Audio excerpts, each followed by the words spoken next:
Thenmala health സെന്ററിൽ ആക്രമണം. Health സെന്ററിൽ കയറി പാലിയേറ്റീവ് നഴ്സിനെ ആക്രമിച്ചു. ഇടപ്പാളയം സ്വദേശി മണികണ്ഠൻ അറസ്റ്റിലായി. വിവരങ്ങളുമായി രാജ്കുമാർ കൂടി ചേരുന്നുണ്ട്.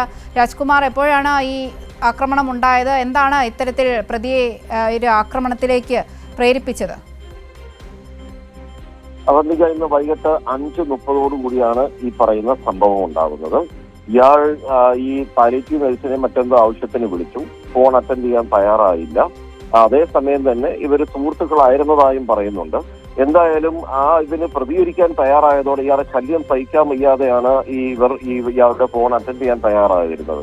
നേരെ ഇങ്ങോട്ടേക്ക് ആശുപത്രിയിലേക്ക് കടന്നു വരികയും ഇവരോട് ഇയാൾ കയർത്ത് സംസാരിച്ചു, അസഭ്യം പറഞ്ഞു. അതിന് ചെവി കൊടുക്കാതിരുന്നപ്പോൾ മൊബൈൽ ഫോൺ ഇയാൾ പിടിച്ചു വാങ്ങി. അതിനെ തുടർന്ന് അവിടെ പിടിവലിയായി. പിന്നീട് ആ സമയം മുതൽ നമുക്ക് ആ ദൃശ്യങ്ങളിൽ കാണുന്നത് പോലെ ഇയാളെ കടന്ന് ആക്രമിക്കുകയായിരുന്നു. ഈ ബഹളം കേട്ട് അവിടെ മറ്റ് ആരോഗ്യ പ്രവർത്തകർ മുഴുവനും ഓടിക്കൂടി. അതോടുകൂടി ഇയാൾ ആക്രമണത്തിൽ നിന്ന് പിന്മാറി. പിന്നീട് ഇയാളെ തടഞ്ഞു വെച്ച് പോലീസിന് കൈമാറുകയായിരുന്നു. ഇപ്പോൾ തെന്മല പോലീസ് ഇയാളെ അറസ്റ്റ് രേഖപ്പെടുത്തിയിട്ടുണ്ട്. ഇന്ന് തന്നെ ഇന്നോ നാളെയോ രാവിലെ റിമാൻഡ് ചെയ്യാനാണ് സാധ്യത.